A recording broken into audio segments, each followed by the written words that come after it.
একটা হুদুদ পাখি মনে হয় যেন মুখ ফুটে কত সুন্দর সুন্দর কথা বলতেছে, সুবহানাল্লাহ পড়ে। ও বাদশা, ওখানের রাষ্ট্র চালায় একজন প্রধান যিনি চালান, সেই প্রধান ব্যক্তিটি হচ্ছে একজন নারী। বাদশাহর একটা ব্যাপার আছে, এত কিছু গাছের মধ্যে ফল, নদীর মধ্যে ক্ষেতের মধ্যে ফসল, নদীর মধ্যে মাছ। আমার দিকে তাকান। এমনকি গাভীর বাটে দুধ, মৌমাছির পেটের মধ্যে কিংবা মৌচাকের মধ্যে মধু, খেজুর গাছের মধ্যে রস, কাঁঠাল গাছের মধ্যে ফল, কাঁঠাল গাছে গাছে আম, জাম, লিচু সব দিয়েছেন যিনি, তার নাম কি? আরো জোরে, আল্লাহ। কিন্তু এই মানুষগুলো সেই আল্লাহ তাআলা কি ভুলে গিয়ে তারা একটা মূর্তির পূজা করে, যার নাম হলো সূর্য দেবী। সূর্যকে তারা পূজা করে। ও বাদশা, আল্লাহরে তারা চিনে না, তারা মনে করে সূর্য দেবী তাদেরকে সবকিছু দিয়া দিছে। নাউজুবিল্লাহ। তারা চিন্তা করে সব দেশে কে? সূর্য দেবী। আসলে সব দেওয়ার মালিক কে? আল্লাহ। এইবার হুদুদ বলতেছে, আল্লাহ ইয়াসজুদু লিল্লাহিল্লাযী ইউখরিজুল খাবআ ফিস সামাওয়াতি ওয়াল আরদি ওয়া ইয়ালামু মা তুখফুনা ওয়া মা তু'লিনুন। ও বাদশা, সিজদা তো পাইবেন তিনি যিনি আসমান জমিন একচ্ছত্র তৈরি করেছেন, চন্দ্র সূর্য তৈরি করেছেন, যিনি ছোট্ট একটা বীজের ভেতর থেকে মুখ ফাটাইয়া অঙ্কুর বের করে লতা পাতা কিংবা গাছপালা তৈরি করেন, তার মধ্যে ফল ফলাদি দেন। আল্লাহ সেই ও বাদশা, সেই আল্লাহকে বাদ দিয়া তারা মূর্তি পূজা করে। অতএব বাদশা, এদের ব্যাপারে আপনার সিদ্ধান্ত নেয়ার সময় এসেছে।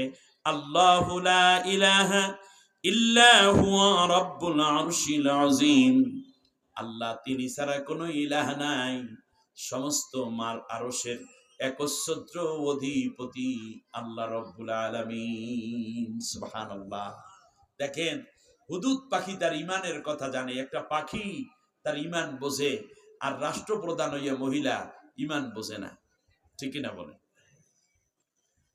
সুলাইমান আলাইহিস সালাম বললেন, এত কিছু বুঝি না, তোমার কাছে আমি এখন যত কথাগুলো শুনলাম, এই কথাগুলো সত্য নাকি মিথ্যা তা যাচাই বাছাই করার দরকার আছে। অতএব রাষ্ট্রের ইনফরমেশন দিলেই শুধুমাত্র বিশ্বাস করা যাবে না, যাচাই বাছাই করতে হবে। ঠিক কিনা বলেন? ফেসবুকের মধ্যে লেখা দিয়েছে ড্যাশ ড্যাশ ড্যাশ, আমরা বিশ্বাস কইরা মন্তব্য করলেন, ভালো কিংবা খারাপ, অথবা বিশ্বাস করলেন। অথচ আল্লাহ রাব্বুল আলামিন বলেছেন, ইন জাআকুম ফাসিকুম বিনাবাইন ফাতাবায়ানু। কোন ফাসিক লোক যদি খবর দেয় তো অবশ্যই যাচাই বাছাই করবা, তারপরে সিদ্ধান্ত নিবা, আর না হলে পরবর্তীতে কিন্তু আফসোস করবা। আপনার বউয়ের বিরুদ্ধে বাড়ির পাশের কোনো এক ছেলে বলল, জানেন আপনার বউ তো দেখছি ওই মানে এই যে ফেরিওয়ালার সাথে কত গল্প করে, হাতে হাতে পান দেছে, চাচা কি সহ্য করা যায়? আপনি লাড়ি একটা তেল মাইখা লইয়া রওনা করছেন, পিটাই আড্ডি গুঁড়ো করে বলো, আরে মেয়ে বাদ দেন না, আগে জানেন না ঘটনাটা কি। সত্য কিংবা মিথ্যা বাছাই যাচাই না করে কোন ডিসিশন নেওয়া যাবে না।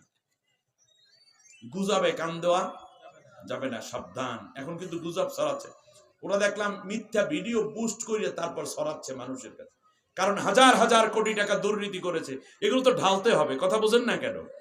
অতএব এই বিষয়গুলো আমাদের কেয়ার থাকতে হবে। সুলাইমান আলাইহিস সালাম বললেন, ক্বালা আসাদাকতা আম কুনতা মিনাল কাযিবিন, তুমি সত্য না মিথ্যা বলছো, এই ব্যাপারে আমি এখন পরীক্ষা করব। ইযহাব বিকিতাবি হাদা, যাও আমার এই চিঠি নিয়ে চলে যাও, যার কথা বলছো তুমি তার কাছে, রানী বিলকিসের কাছে। ফাআলকি ইলাইহিম, তার উপরে এই চিঠি নিক্ষেপ করবা। সুম্মা তাওয়াল্লা আনহুম, কিন্তু হুদুদ তুমি তাদের কাছে ধরা খাইতে পারবে না। নিরাপত্তা বজায় রেখে তারপরে তুমি ইনফরমেশন জোগাড় করবা। তথ্য জোগাড় করতে গিয়া নিজে যেন ধরা না পড়ো, সেই দিকে খেয়াল রাখবা।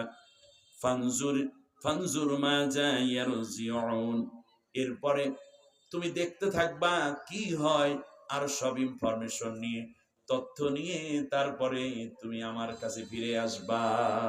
সুবহানাল্লাহ।